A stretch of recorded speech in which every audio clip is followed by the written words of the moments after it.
Okay. Assalamualaikum dan selamat sejahtera. Hari ini kita akan sambung kuliah kita masih pada topik VPN, tapi hari ini kita nak masuk subtopik yang terakhir dalam chapter yang keempat, iaitu berkenaan dengan remote access, VPN remote access. Jadi kita lihat semula pada kelas yang lepas kita dah lihat berkenaan dengan VPN. Yang pertama adalah berkenaan dengan introduction to VPN. Jadi kita dah kenal pasti VPN, kegunaan VPN secara umum, kelebihan yang ada pada VPN, dan kita kena tahu bahawa VPN mempunyai dua jenis. Yang pertama adalah site to site VPN. Kalau dalam minggu lepas saya dah terangkan berkenaan dengan penggunaan site to site, yang lebih kepada penggunaan secara terus yang menghubungkan di antara satu organisasi dengan organisasi yang lain. Jadi kita juga dah lihat kaedah kedua dalam VPN, iaitu remote access. Jadi dalam site to site ni kebiasaannya kita akan menggunakan dua kaedah tunneling, iaitu penggunaan yang pertama adalah GRE, tunneling GRE, dan yang kedua adalah IP security. Jadi dalam kita ada perbezaan di antara penggunaan GRE tunnel dan penggunaan IP security tunnel, yang mana GRE tunnel tidak mempunyai sebarang security mechanism yang ataupun tidak mempunyai sebarang security mechanism di antara source kepada destination, berbanding dengan penggunaan IP security, yang mana ia mempunyai ciri-ciri keselamatan yang lebih baik, authentication, encryption dan sebagainya. Tetapi walaupun GRE tidak mempunyai security mechanism, ia berupaya untuk menghantar data pada multi protokol dan multi access ataupun multicast, berbanding penggunaan IPsec yang lebih kepada single protocol dan unicast connection. Baik, jadi hari ini kita nak lihat secara lanjut berkenaan dengan penggunaan remote access, iaitu jenis kedua di dalam VPN. Ingat bahawa VPN yang kita dah lihat pada minggu lepas, iaitu GRE dan IP security, berada pada penggunaan site to site VPN, dan hari ini kita nak melihat penggunaan remote access. Jadi apabila kita menyebut dia sebagai remote access, maka kita kena tahu bahawa penggunaan remote access ini dia lebih mobile, dan kebiasaannya sesuai untuk teleworker ataupun mobile user yang tidak berada pada satu lokasi yang sama sepanjang masa. Itu yang kita panggil sebagai teleworker, sentiasa bergerak daripada satu lokasi kepada lokasi yang lain, tetapi bagi menghubungkan teleworker tersebut dan network pada organisasi, maka satu talian yang lebih secure diperlukan. Itu yang kita menggunakan kaedah VPN remote access, secara remote access. Baik, kita lihat slide yang pertama. There are two primary method for deploying remote access VPN, which is we have a SSL, ataupun kita sebut sebagai secure socket layer. Yang kedua adalah penggunaan IPsec ataupun IP security. Baik, dalam remote access kita menggunakan dua kaedah, iaitu SSL yang pertama, dan yang kedua adalah IP security. Type of VPN method based on the access requirement of the user and the organization IT process. Both type offer access to virtually any network application or resources. Jadi dalam keadaan ini kita dapat lihat penggunaan remote access menggunakan dua kaedah, sama ada penggunaan SSL dan penggunaan IP security. Dan kedua-dua kaedah ini akan memberikan tahap keselamatan semasa penghantaran data lah. Dalam arti kata lain, data yang kita hantar akan melalui proses authentication dan proses encryption. Jadi kalau sebelum ni kita dengar berkenaan dengan telnet. Bila telnet, maka proses yang dilakukan menggunakan kaedah telnet tu tidak melalui sebarang proses security. Jadi untuk membolehkan proses yang berjalan ataupun yang berlaku secara remote, maka kita menggantikan penggunaan telnet tadi dengan SSL ataupun Secure Socket Layer.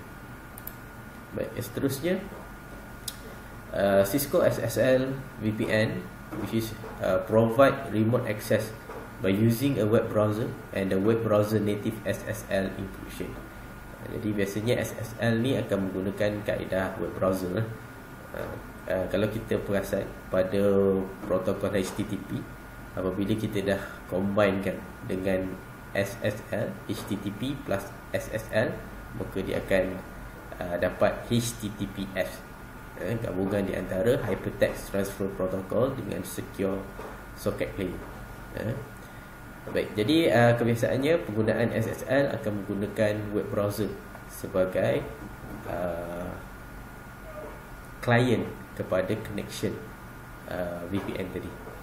Dan yang kedua adalah can provide remote access using Cisco AnyConnect Secure Mobility Client Software.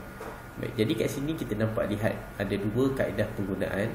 Yang pertama sama ada menggunakan web browser ataupun yang kedua menggunakan aplikasi, client application. Sebagai contoh Cisco AnyConnect Cisco AnyConnect Secure Mobility Client Software. Jadi kalau dalam gambar rajah kita dapat lihat penggunaan menggunakan web browser kebiasaannya disebut sebagai Cisco Secure Mobility Clientless, manakala penggunaan yang menggunakan client software akan disebut sebagai Cisco Secure Mobility Client. Jadi kita dapat lihat pada rajah apabila connection ini melepasi tahap security pertama iaitu authentication, jadi data tadi akan di-establish oleh SSL VPN firewall, sebagai contoh Cisco ASA. Kemudian apabila selesai di-establish, barulah data daripada client tadi akan dihantar secara selamat melalui proses authentication dan encryption. Baik, di sini kita dapat lihat Cisco SSL VPN solution yang mempunyai dua kaedah seperti yang telah saya terangkan tadi. Kaedah pertama menggunakan kaedah Cisco AnyConnect Secure Mobility Client with SSL, dan kaedah kedua menggunakan kaedah Cisco Secure Mobility Clientless SSL VPN. Jadi perbezaan yang dapat kita lihat di sini, penggunaan Cisco Secure Mobility Clientless menggunakan kaedah web browser. Kita lihat poin pertama, kata enable corporation to provide access to corporate resources even when the remote device is not corporately managed.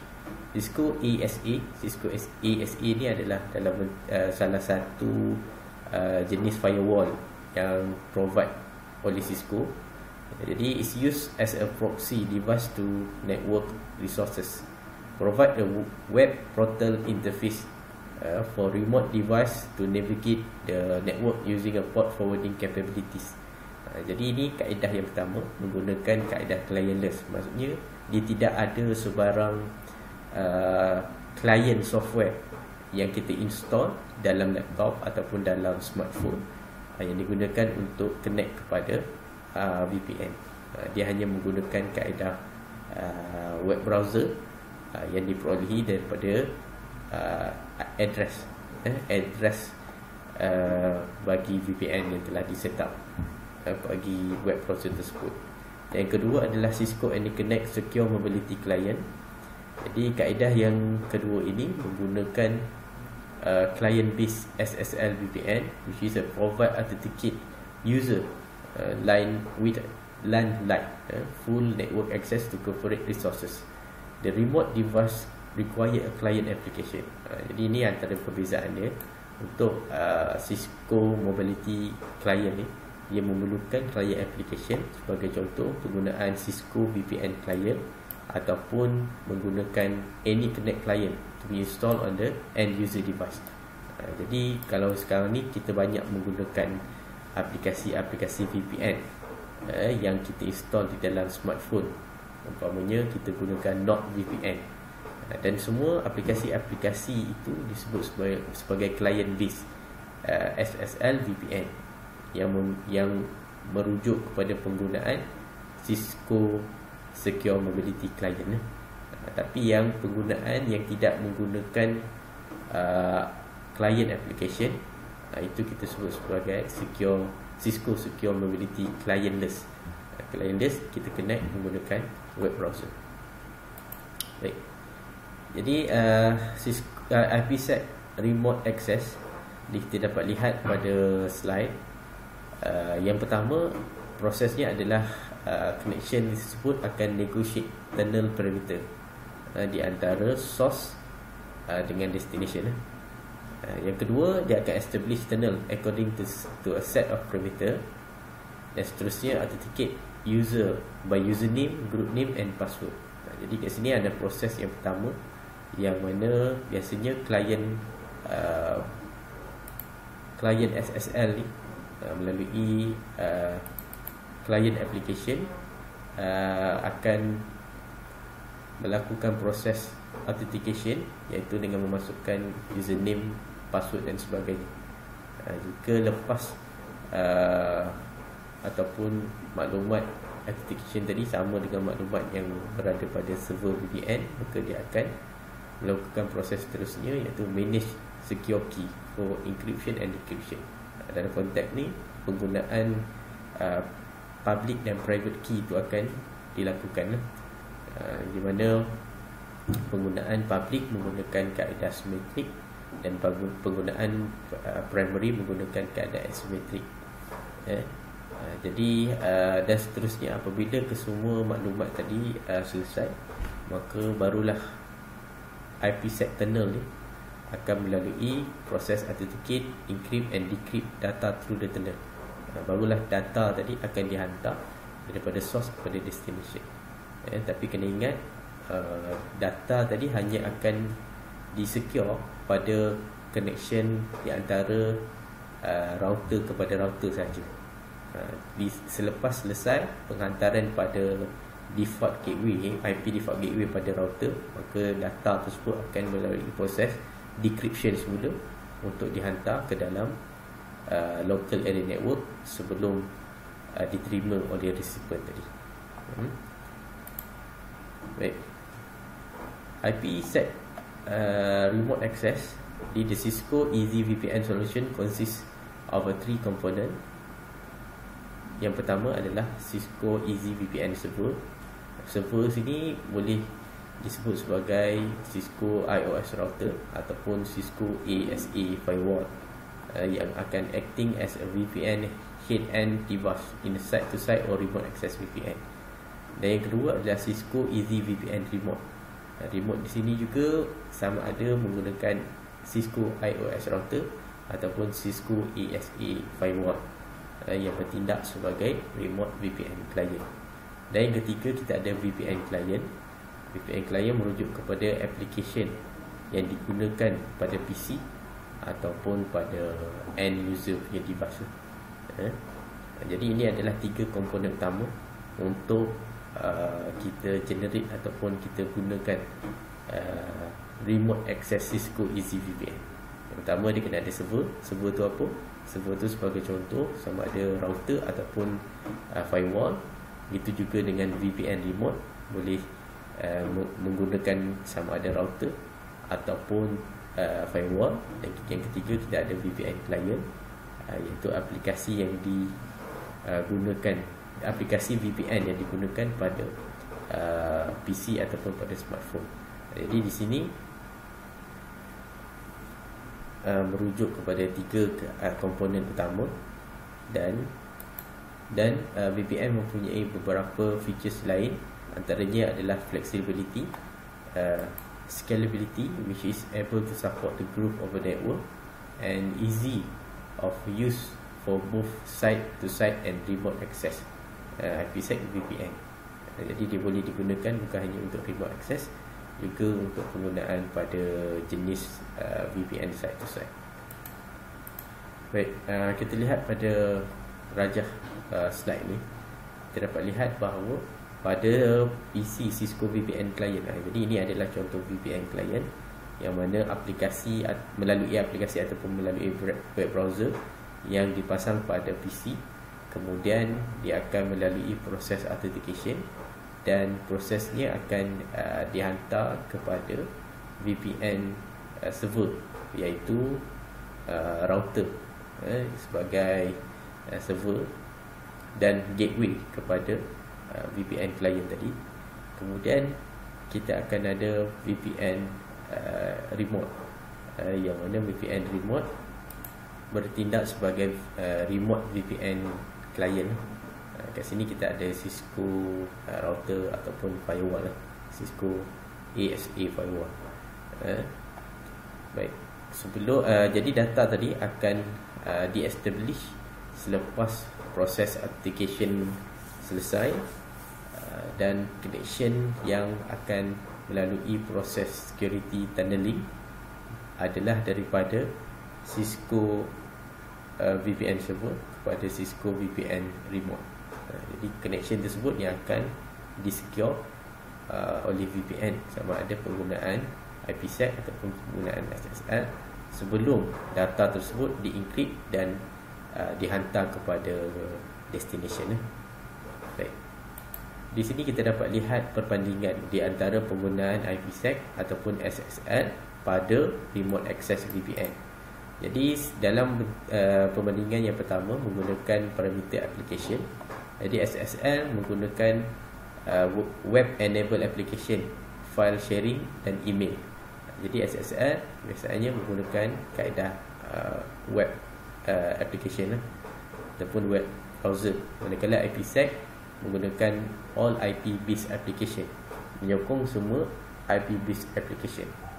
Daripada segi encryption, SSL rate dia adalah daripada moderate to strong, kerana dia bermula, key length dia bermula daripada 40 bits kepada 256 bits, manakala IPsec dikategorikan sebagai strong, yang mana proses encryption dia menggunakan algoritma yang mana bermula daripada 56 bit kepada 256 bit. Jadi ini proses encryption bergantung kepada algoritma apa yang digunakan. Sama ada menggunakan dash ataupun C. Dash menggunakan 56 bit, manakala yang paling tinggi adalah 3 dash ataupun AES yang menggunakan 56 bits. Baik, seterusnya authentication. Bagi SSL menggunakan one way ataupun two way authentication. One way ataupun two way authentication di sini merujuk kepada kaedah pengesahan identiti bagi user tadi.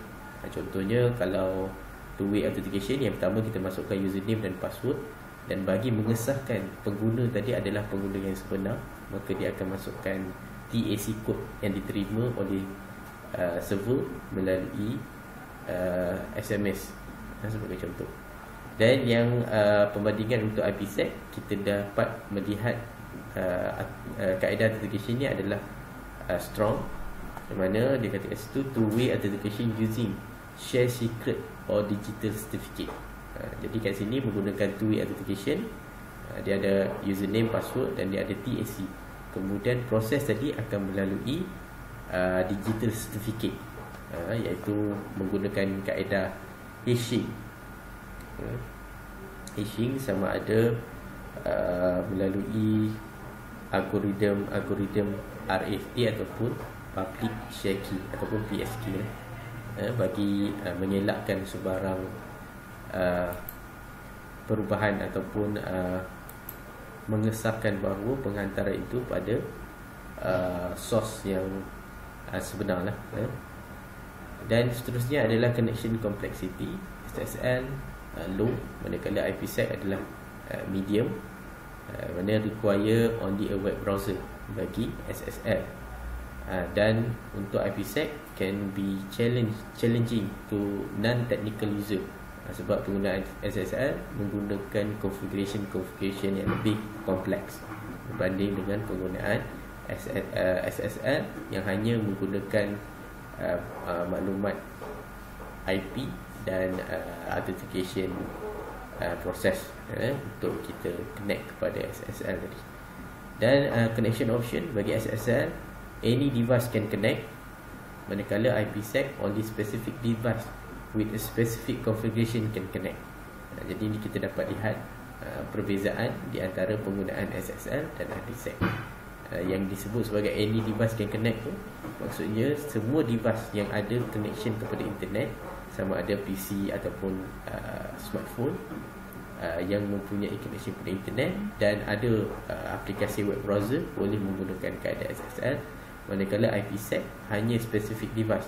Sebagai contoh, connection menggunakan connection router, firewall dan sebagainya, hanya connection yang telah dikonfigure dengan SSL, dengan IPsec saja yang dibenarkan untuk membuat penghantaran data. Baik, itu saja untuk chapter remote access VPN. Jadi kita lihat sedikit berkenaan dengan summarization bagi chapter yang keempat, VPN ini. Yang pertama, VPN are used to create a secure end-to-end private network connection over the third party network such as internet. Jadi ini kita tahu bahawa VPN ini digunakan untuk secure connection bagi end-to-end daripada source kepada destination menggunakan public network. Sebab tu kita compare VPN ini dengan penggunaan private network, sebab private network menggunakan kos yang lebih tinggi berbanding penggunaan VPN. Dan public network, kita sedia maklum bahawa ia berkongsi infrastruktur dengan pengguna lain. Bila berkongsi, maksudnya penghantaran data tadi akan lebih terdedah kepada sebarang cyber attacker ataupun man-in-the-middle attack. Yang kedua, a site-to-site VPN use a VPN gateway device at the edge of both sides. Jadi ini yang pertama, site-to-site VPN. Jenis pertama dalam VPN, the end hosts are unaware of the VPN and have no additional supporting software. Jadi ini adalah karakteristik yang kita dapat lihat pada site-to-site VPN yang khusus digunakan menghubungkan di antara satu organisasi dengan organisasi yang lain. Dan sebenarnya site-to-site ini kita bandingkan dengan penggunaan serial connection ataupun PPP yang berada pada private one connection. Baik. Dan site-to-site ini perbezaan dengan remote access, yang mana site-to-site tidak mempunyai sebarang client supporting software. Semuanya berlaku pada network device configuration, sama ada kita nak menggunakan GRE ataupun kita menggunakan IP security ataupun jenis-jenis standarding yang lain. Ada poin ketiga, a remote access VPN require software to be installed on the individual host device that accesses the network from a remote location.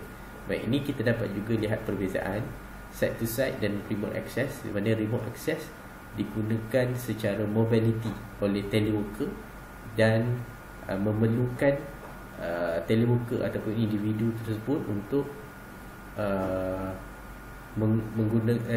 memerlukan teleworker tersebut untuk install client software VPN pada end device bagi teleworker, sama ada daripada smartphone ataupun daripada PC. Tadi kita dah lihat contoh client software VPN, sebagai contoh Cisco AnyConnect, dan kita ada banyak lagi sebenarnya client VPN support. Baik, dalam remote access kita dah lihat berkenaan two type of remote access, which is SSL dengan IPsec. SSL technology can provide remote access using a client web browser and the browser native SSL connection.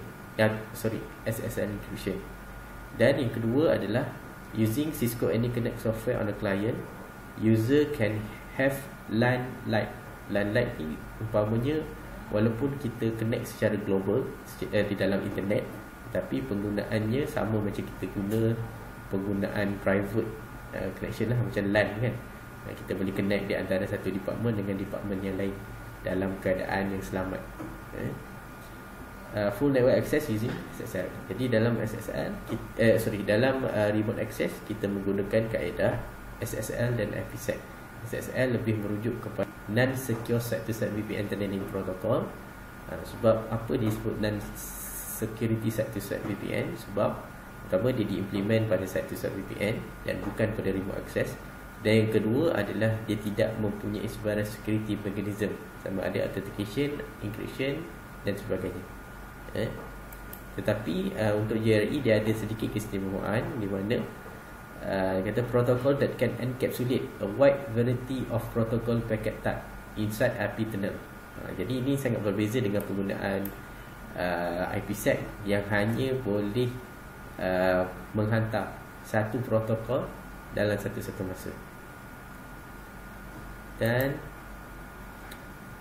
sebagai contoh kita dapat lihat penggunaan penghantaran data pada hari ini menggunakan dual protokol, iaitu IPv6 dan IPv4. Jadi penggunaan di dalam IPsec hanya membenarkan satu protokol sahaja dalam satu-satu masa.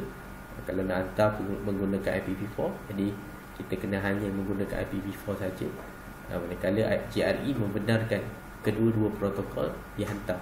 Bagi contoh, kalau source dia menggunakan IPv4 dan destination menggunakan IPv6, jadi kita sesuai menggunakan konsep yang ada pada JRE dan kita gabungkan dengan penggunaan IPsec supaya kita dapat kedua-dua kelebihan tadi lah, IPsec over JRE. Baik, kita juga dah melihat berkenaan IPsec. Mana IPsec is a IETF standard, secure tunneling operating in layer 3 of SI. Layer 3 adalah network layer. It can protect and authenticate IP packet between IPsec peers. Jadi perlawanan dengan JRE, IPsec ini lebih secure, yang mana ia mempunyai beberapa ataupun mempunyai satu framework yang jelas menunjukkan tahap keselamatan yang diimplement pada penggunaan IPsec. Jadi poin pertama, ia kata it can provide confidential by using encryption, data integrity, authentication and anti-reply protection. Data integrity is provided by using hashing algorithm such as MD5 and SHA, and also authentication is provided by the PSK, public share key, and RSA, peer authentication method. Jadi kita jelaslah kat dalam 3 poin yang terakhir bagi IPsec ni merujuk kepada IPsec framework. Kita dah lihat pada slide yang lepas. Baik, seterusnya dia kata the level of confidential provided by encryption depend on the algorithm used and the key length. Jadi kita kena tahu bahawa proses encryption tadi akan bergantung, tahap kesukaran untuk encrypt dan decrypt tadi bergantung kepada algorithm yang kita gunakan. Sebagai contoh, kalau kita gunakan encryption algorithm DES, maka dia akan menggunakan 56 bit berbanding dengan penggunaan AES yang menggunakan sehingga 256 bit. Lebih tinggi bit, maka lebih sukar untuk attacker tadi decrypt maklumat ataupun data yang kita hantar daripada A kepada B tadi. Namun kita kena ingat, lebih tinggi bit, yang pertama adalah lebih sukar untuk di decrypt oleh cyber attacker. Yang kedua, lebih tinggi bit, maka lebih banyak tenaga pada server ataupun komputer yang akan digunakan untuk proses maklumat tersebut. Encryption can symmetric or asymmetric. Ini saya dah jelaskan. Penggunaan penggunaan symmetric menggunakan key yang sama untuk public dan private key, manakala asymmetric menggunakan different key untuk public dan private. Ataupun dalam kata lain, digunakan key yang berbeza, password yang berbeza untuk encrypt dan decrypt. Nak tutup guna password lain, nak buka guna password lain. DHash is a method used to securely exchange the data to encrypt DHIS ni maksud dia adalah Diffie-Hellman is a method. Diffie-Hellman ni adalah satu algoritma yang digunakan untuk secure exchange key apa? Key yang kita gunakan untuk protect transaction kita tadi lah, sama ada dalam bentuk public ataupun private key. Kita menggunakan DHIS yang ada pada packet tracer hanya support sehingga DHIS level 7 saja. Dia ada DHIS, Diffie-Hellman 1, Diffie-Hellman 2 dan seterusnya lah.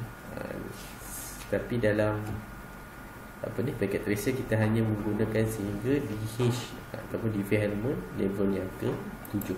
Maksudnya lebih tinggi levelnya, lebih complicated algoritma yang digunakan.